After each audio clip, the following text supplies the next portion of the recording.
Welcome, everybody, to another episode of Recruiters with No Limits. Always live and never scripted. I'm here with my sidekick and co-host, John Ruffini. What's up, Johnny? Good to see you, sir. Hey, good to see you too, man. And it's springtime, so we're having some excitement here. And our guest today, Lacey Brendan from Higher Level. How you doing, Lacey? I'm doing awesome. Thank you guys for having me today. All right. So our first line of business is our almost famous job report, John. You ready for this, buddy? Bring it. All right. Let's look at this. What do you think, my man? Look at this. Expectations. We're getting there. We're climbing. We're getting there. The thing that I have to keep it in perspective, I love seeing jobs come back, but we have to remember that we're still playing catch up. You know, we're still not back to pre-pandemic levels, but we're getting there. And, you know, once we get back there, then it's all about growth.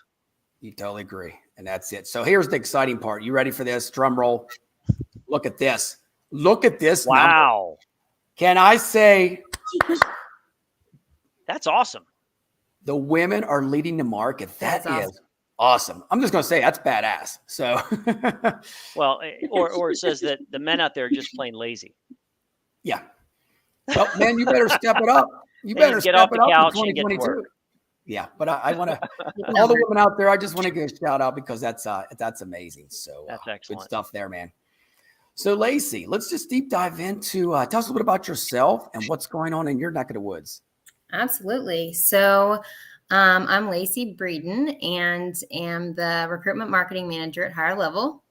So I've actually been with the company for close to 2 years. So my only experience within recruitment, which I absolutely love what I do.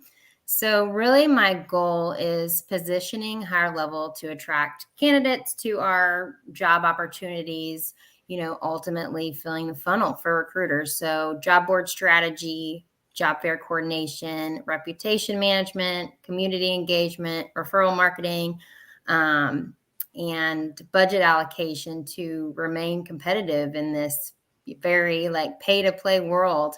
And I think that's really important as, you know, I focus on a national scale, but also, you know, I have to tailor it to very unique markets. So then, of course, you know, the biggest challenge right now, and you guys hear all the time, retention and engagement. So I work hand in hand with the recruiting team, you know, on the applicant and, you know, overall team member experience as well. So it's interesting when people hear marketing, they think of like, oh, that's a nice marketing ad, or, you know, they think of promotional items. And the world of recruitment marketing is vastly different. It's much more complex than that. And if I'm understanding what you're telling our listeners, you know, it's all about driving attention and candidates to your opportunities, and as opposed to just putting PR about the company out. Is that correct?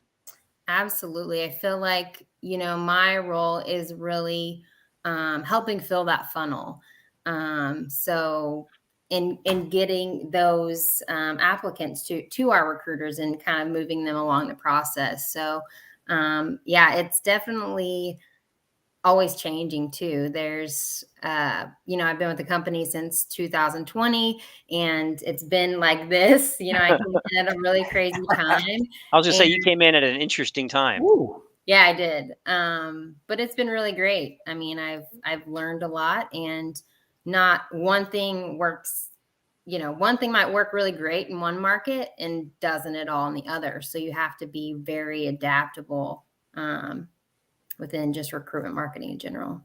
So what do you see in the last year that is changing? I mean, on my end, I see video. Video is the king right now. So what do you see on your end? Yeah, I definitely see video. Just in general, I think people really want that connection piece. And whether it be, you know, just the way you communicate with candidates, and then also, yeah, you said the video. I think that's going to be really big, and learning different platforms too. I can see, you know, reaching out to different populations and different generations is going to be big. So real quick, you say connections.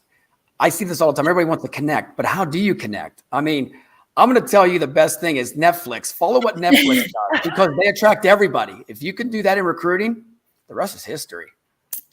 I think you really have to, know your audience. I feel like that's we get in the hustle and bustle of just we need candidates, but you really have to like slow down and know your audience. So I think that's a really important piece and how to communicate with that audience. Huge differentiator. You talk about knowing your audience. How much are you seeing a shift? Whereas during the pandemic, in a lot of verticals, it was all about the money. I mean, candidates were just going money, money, money, money, money. It was less focus on relationship and more about who can pay me the most. Are you starting to see a shift getting back to, okay, now it's all about, do I have the firm that I want to work with, and do I trust them? And is it less about the money, or is it still about the money? I still think the money is an important piece, but I do think they also want like a great culture fit, and they also like those other benefits too. I think will continue to be important this year. I don't disagree. Do you find, now you must be constantly evaluating external partners to help you drive traffic toward your recruiters? Assuming it's not a one size fits all, are there different platforms, different partners for different lines of business? Like, do you have IT has these alliances and industrial has these alliances? Like, how do you go about figuring that out?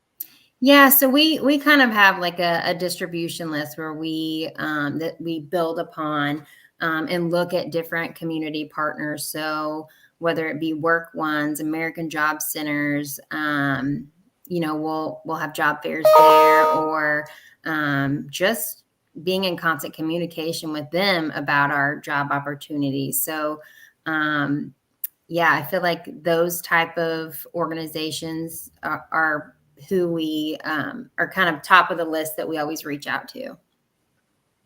Gotcha. What do you think about captions? I mean, I'm big on captions and stuff like that. Are you implementing that into your system now?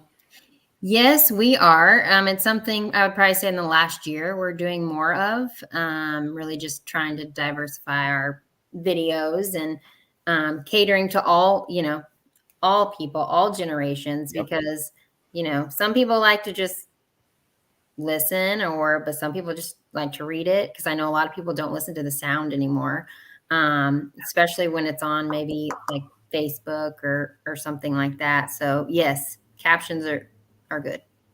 Captions mess with me on Netflix, Richard. Whenever my wife likes to have the captions, and I find myself like not paying attention to the characters and gravitating toward the words if the captions are there.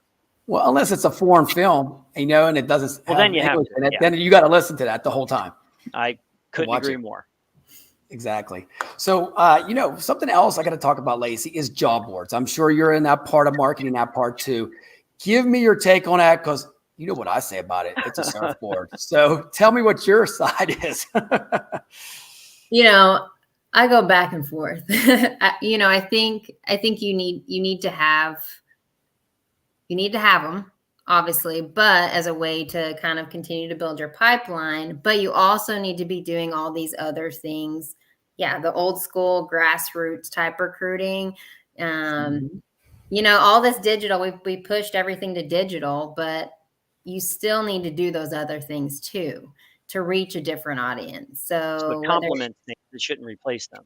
Yeah, absolutely. So going out and taking flyers to your local grocery store or whatever that might be. I think you just have to you have to continue to do those things too. How are you seeing live events returning? Like networking events? Certain markets we are for sure, but other markets, no. So that's just something that I'm constantly kind of researching on. But it's half and half, I would say. And you know what's funny, guys? And I got to tell you this. I was at a hiring event last week, and I did go to a hiring event. I never go much at all. But Gen Zs, you won't believe it. They never go to websites anymore. I talked to 25 of them, and they're like, nah, we just like to click and go. So it's that scan and go QR code, which Lacey has this. She sent this to me. Look at this. It's all you need. Look at that. To my LinkedIn. Yeah. All you do, scan and go. Scan the shark, scan Lacey, scan John. Everything's right there.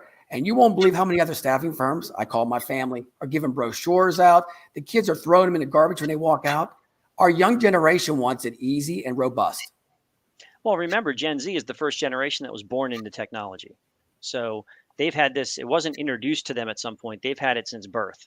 So Exactly. that's what they're used to, and that's what they expect. They also, though, if you look at statistics, they're more similar to Gen Y than they are Gen X in the sense that because they were introduced to technology from the get-go, it's not a novelty and they crave that human interaction.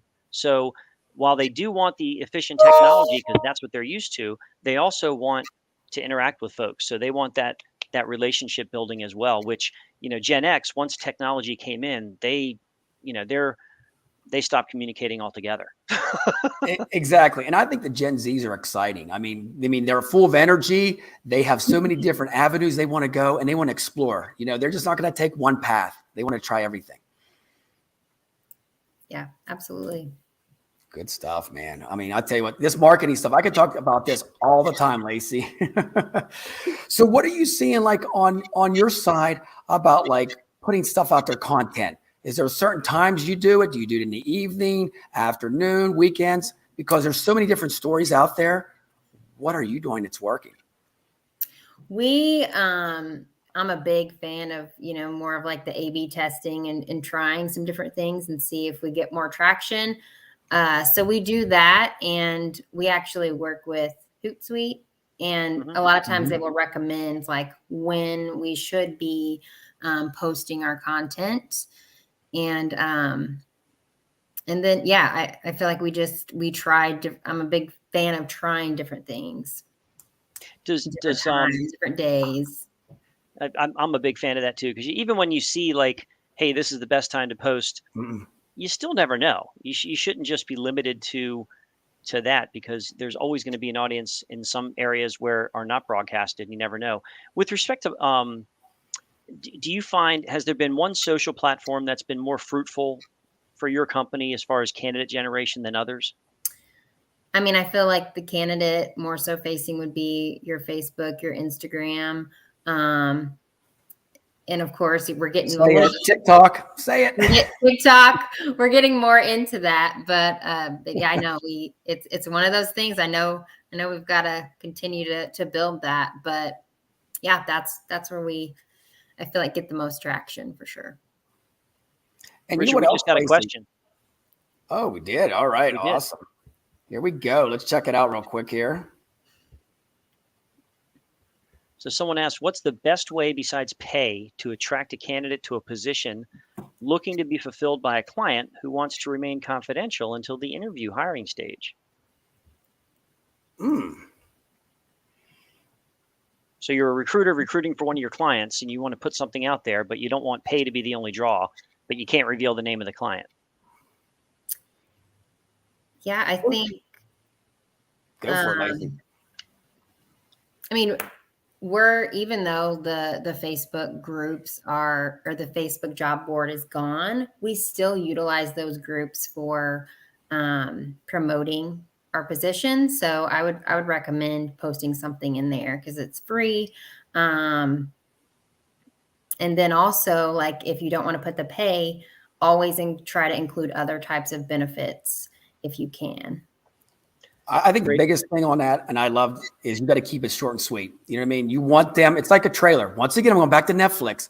Bait them in so they call you up to get more details. Don't give all the details out in the beginning. Then the movie's over. So he said, person says, I guess I'm on the right track. Yeah, you are. And I agree with Lacey. Don't make your announcement or posting look like a job description. It's got to be what's in it for the people applying. Like, why would you want to work here? Because most of the time, if that person is being recruited, they're working somewhere else and they're going to do a similar role. So you have to ask yourself the question, why would they leave that company and come join this company? And that's what really should go out there, not what's required or desired, because clearly that's going to be a given if someone applies to it, obviously, ideally. So true. And I think Facebook is still, everybody says, they're backing off on it. Just keep posting. getting back to the timing, I think you should just post all the time. Just Yep. don't think about that. Just post. For me, I'll post 5 a.m. There's somebody up at 5 a.m., right? I can't sleep, like John reading my stuff, right? You're working the night shift, Richard. Hey, all the time, 24/7. But I think the biggest thing is, if we can get anything out of the social medias, you don't ever put now hiring. If you do that, stop it all the time. I keep saying this, but you don't have to post about jobs. You just post about culture. Put your branding picture on there. You see me, I do weather reports. Lacey, do you guys do anything that's out of the ordinary and kind of crazy? I'm trying to think. We're trying to more. Even just posting about like, I'm trying to do this with some of the messaging that we send out to candidates, more so about like, why should you work for higher level and why a staffing agency versus just always, we have this job and this job and this job. So just learning a little bit more about us and about what we do and just educating, I think candidates too, is another approach to it. What are your thoughts on, I always look at social and I try and employ what I call give and take. So to your point, there's so many recruiters out there and so many staffing firms that all they do is post what they're recruiting for. And that gets old really fast. Mm-hmm. What are your thoughts on sharing information, market insight, data, facts and figures, links to journal publications, things like that to their community that would potentially be interested in that type of information? I really think it's worth a shot to try something different because you don't want to look like everyone else. So one thing that we have adopted that we're trying to build upon is our recruiters doing more videos. So that would be something that we could share that would make us stand out versus, a staffing agency. Do you get nervous about recruiters going rogue and doing things that might not represent the company very well? Oh no, it's controlled. They don't do it. They shoot, or we'll shoot the video, then get it to us, and then we go from there. Yeah. Okay. Okay, that sounds good. Because that is a fear with companies. Absolutely. It's like, okay, if you're doing something just for you, that's one thing. But if you're doing something and you include your company brand, now you're representing the company. So there's usually some consistencies that need to be adhered to. Yeah, absolutely. Lacey, are you requiring your recruiters to like actually have their own social media, like their own Facebook and stuff like that for branding for themselves? No, we don't. They just usually use their own. Okay. Great question. Because I hear both sides of the story. Some people say, I have my Facebook page and then I have my work Facebook page. Do you see any difference or pro or con to that? Yeah, I've definitely heard of that. We don't have any recruiters that do that right now, but I could definitely see the pros of it. I guess it all depends on what's on your personal feed, right? Yeah. Exactly. Yeah. I'm going to be biased about this. I think you should have one Facebook because when you have the other one, it's usually a single picture and everything else is your logo of your company. It's so generic. You got to put some stuff out there, that it makes you a human again. Yeah. I feel like, for me, I'm kind of like an open book, like, Which is what candidates want nowadays. They want authenticity. So Yes. I do agree with that, Richard. I think that it should be something where, we're asking to get to know them as much as possible. We should allow them to get to know us. I mean, that's the world we live in right now. Years ago, I think it was a lot more stuffy, if you will, in that candidate recruiter relationship. Not so much anymore. No, and I think the biggest thing in marketing and recruiting, we have to entertain them off the bat. Why should they work with me, you, or you instead? I mean, the whole thing is we all have the same product. What makes us different? Ourselves. And what a world you compete in, Lacey. I mean, talk about you're going after an audience that has a short attention span to begin with. and you're trying to say, what can I do to capture that attention and make them want more? That's a heck of a challenge. Yeah. So one thing is to capture them quickly is we have a quick apply form versus our long application, which they do have to complete eventually, but we put that all over the place. Like that is something that is added to all of social posts, like everything, to really just capture their information. Very smart. Exactly. And I think the biggest thing is Johnny posted and I posted too. You got to have an app these days. You got to have a personalized app on your phone right beside your Planet Fitness. That is what we're in right now. They click on it. Everything's done. Am I right, John? You're totally right, especially, in the contract world. I mean, eventually it's going to be, applicable to any type of opportunity, but especially in the contract world, if you don't have an app right now, you are behind the curve. Exactly. And how many people go through an application after a second page, they just quit because it's too complicated. They want to know everything about you Before they even talk to anybody or figure out what's going on. I totally agree. So I love the quick apply aspect. I think that's smart. Make it easy for the candidate to do business. Make them want to do business with you, and don't put them through any burdensome, laborious processes until, all right, we're going to go to work together. Now let's do this. That makes sense. But up front, why should you have to go through all of that? It's kind of like doctor's offices. Ooh. Every time you go to a doctor's office, they give you this 14-page thing you got to fill out with your history. Am I allergic to this? Is there a history of all these things in my past? Okay. Why can't they all be on the same system? You know what I do, they all John? share that information. And why I just can't put that the be big an easier NA. process? And it's like, still all manual. Very few. Now, I will say, my dentist's office, first time I went there, they handed me an iPad, and I was like, amen. And it was a lot easier. But there's a lot of doctor's offices that still give you the paper and the pen, and it's all manual. And I think, to your point, Lacey, that quick apply, anything we can do to automate and make it quicker and make it easier, that should help candidates want to do business with that company. Exactly. And even at hiring events, John, it's bring your iPad, click and go. Nobody wants to fill out a whole form and all that and stuff like that. I mean, they should be able to get the bare minimum information, at least to get them into the fold. Yeah, exactly. And then you follow up after that, or they follow up. I mean, it's easy stuff like that. Lacey, how about like in sales? Like some of your sales reps, I don't know if you do marketing with them, but is there any creative ways to like get into companies that you guys are working on now? I feel like one thing that didn't used to be like pre-COVID, going to job fairs would be all about getting, candidates, where I feel like it's kind of flipped now. It's more so of connecting with those employers. So that's definitely one way that we're, just thinking of job fairs in a different way. So talk to the other exhibitors. Exactly. Sorry, Richard, didn't mean to talk over you, man. Oh, no, go for it, brother. Go, Johnny. Not like I haven't done it before, right? That's it. But no, you know what, real quick, I mean, because I'm excited about this, is like if you're a sales rep out there now, you don't even have to sell anymore. You just walk up and get a job order. You should have about 20 job orders a week. Yeah, absolutely. I mean, it's pretty crazy. There's just a big need right now for staffing in general. So.